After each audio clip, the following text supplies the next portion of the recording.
Assalamualaikum warahmatullahi wabarakatuh. Nah, dalam video kali ini saya akan menjawab pertanyaan UAS rekayasa perangkat lunak. Yang nomor satu yaitu tahap fase-fase dalam sistem development life cycle. Nah, yang pertama meliputi perencanaan sistem. Nah, perencanaan meliputi aspek kelayakan.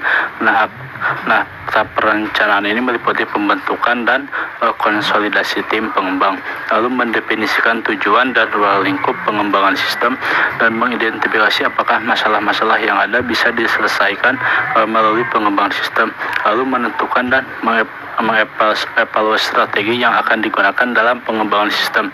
Nah, penentuan prioritas teknologi dan aplikasi sistem. Yang kedua adalah analisis sistem. Nah, analisis sistem adalah tahap di mana dilakukan beberapa aktivitas yang melakukan studi literatur untuk menemukan sesuatu kasus yang bisa ditangani oleh sistem. Lalu brainstorming dalam tim pengembang mengenai kasus mana yang paling tepat dimodelkan dengan sistem. Lalu mengklasifikasikan masalah, peluang, dan solusi yang mungkin diterapkan untuk kasus tersebut. Analisa kebutuhan pada sistem dan membuat batasan sistem, mendefinisikan kebutuhan sistem. Lalu perancangan sistem desain.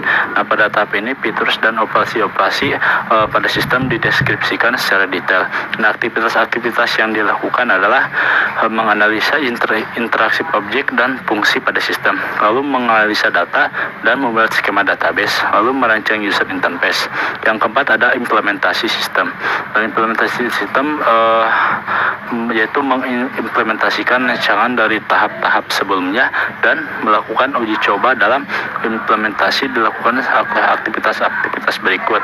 Nah, pembuatan database sesuai skema rancangan. 2. Pembuatan aplikasi berdasarkan desain sistem. Lalu pengujian dan perbaikan aplikasi atau debugging. Nah, yang kelima ada tahap pemeliharaan sistem. Nah, tahap ini dilakukan oleh admin yang ditunjuk untuk menjaga sistem tetap mampu beroperasi secara benar melalui kemampuan sistem dalam mengadaptasi diri sesuai dengan kebutuhan. Yang nomor 2 ada perbandingan model dalam SDLC. Yang pertama ada model prototype. Model ini siklus dengan yang digunakan ketika pelanggan tidak mengetahui secara lengkap tentang bagaimana seharusnya produk akhir dan persyaratannya. Jadi dalam model ini prototipe produk akhir dikembangkan oleh pengembang dan kemudian diuji dan perubahan dilakukan sesuai umpan balik pelanggan sampai pelanggan puas dengan prototipe tersebut. Nah, model ini adalah model pengembangan perangkat lunak di mana prototipe dibangun, diuji, dan kemudian disempurnakan sesuai kebutuhan pelanggan. Nah, model ini tidak memberikan penekanan pada analisis risiko. Nah, sangat cocok untuk proyek berisiko tinggi. Nah, model ini tinjauan awal yang cepat tidak dimungkinkan. Nah, dalam hal ini tinjauan dari model ini tuh paling cocok ketika kebutuhan klien tidak jelas dan seharusnya diubah. Nah, dalam keterlibatannya pengguna ini tinggi. Lalu model ini tidak mendukung pembuatan kode otomatis. Nah, kompleksitas kesalahan rendah karena prototipe memungkinkan pengembangan untuk mendeteksi kekurangan apapun pada tahap proses awal. Nah, fleksibilitas model ini mengubah model prototipe itu menjadi mudah. Nah, yang kedua ada model waterfall. Nah, model waterfall sulit. Nah, yang ketiga ada model spiral. Nah, model spiral ini adalah siklus pengembangan perangkat lunak yang sangat digunakan untuk model berbasis risiko. Nah, berdasarkan risiko proyek tertentu, model spiral membantu pengembang meningkatkan efisiensi model karena sebagian besar risiko sudah ditangani. Model ini terdiri dari jumlah loop yang membentuk spiral, di mana setiap loop disebut fase siklus pengembangan perangkat lunak. Nah, model ini jadi dibuat dengan fitur prototype, incremental, waterfall, atau evolusioner. Nah, persyaratan model spiral ini perencanaan tahap awalnya itu diperlukan. Nah, model spiral ini digunakan untuk proyek besar. Ada beberapa risiko yang rendah dan dalam model spiral ini. Nah, model spiral ini membutuhkan tim yang lumayan besar. Nah, fleksibilitas untuk mengubah model spiral tidaklah terlalu sulit. Dalam model spiral, tumpang tindih fase tidak dimungkinkan. Pengujian dilakukan dalam model spiral pada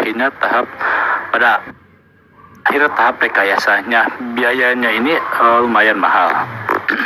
Lalu ada model RAD. Yang keempat, model RAD ini Rapid Application Development, merupakan jenis incremental model. Nah, komponen dan fungsinya dikembangkan secara paralel dan dapat menangani proyek kecil maupun besar. Jadi perubahan ini dilakukan produktivitas tinggi karena jumlahnya orang yang lebih sedikit. Nah, model RAD ini adalah model pengembangan perangkat lunak di mana komponen atau fungsinya dikembangkan secara paralel seolah-olah merupakan proyek mini. Nah, persyaratan model RAD ini perencanaan tahap awal tidak diperlukan. Jadi model RAD ini digunakan dengan memiliki resiko kecil. Nah, dalam model ini dibutuhkan ukuran tim yang kecil. Nah, fleksibilitas untuk mengubah model RAD ini mudah. Jadi model RAD ini jadi pengujian model RAD ini setelah selesai pengkodoan. Nah, biaya model RAD ini juga cukup mudah. Nah, nomor yang ketiga, aplikasi. Nah, dalam fase siklus hidup pengembangan aplikasi seluler, pengembangan aplikasi seluler adalah pendekatan langkah demi langkah. Nah, berikut adalah langkah-langkah yang terlibat dalam siklus hidup pengembangan seluler. Yang pertama ada analisis. Nah, analisis ini inisiasi dan kebutuhan hal pertama yang merupakan batu fondasi Anda untuk dibangun. Nah, karenanya pastikan idealnya unik menentukan pada saat yang bersamaan. Nah, pahami persyaratan aplikasi seluler Anda untuk saling terkait dengan proyek tersebut. Lakukan riset pasar untuk yang tepat untuk memastikan apakah ide dapat diubah menjadi bisnis ataupun tidak. Yang kedua ada eksekusi.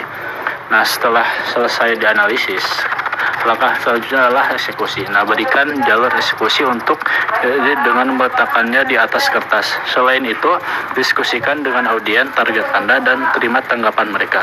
Nah, jika Anda ada celah, perbaiki semua operasi dasar yang harus dilakukan pada fase ini.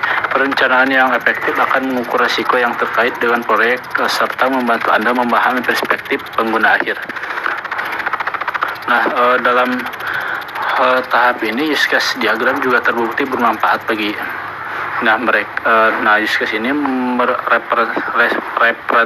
representasi grafis yang menggambarkan interaksi antara penggunaan elemen sistem melalui berbagai kasus yang disebut use case. Nah, dalam membantu ini lalu tahap selanjutnya yang ketiga ada tahap spesifikasi teknis. Nah, sebelum mendesain aplikasi seluler, pastikan aplikasi Anda layak secara teknis. Nah, sekian dari saya, Hamdan Mutabi. Assalamualaikum warahmatullahi wabarakatuh.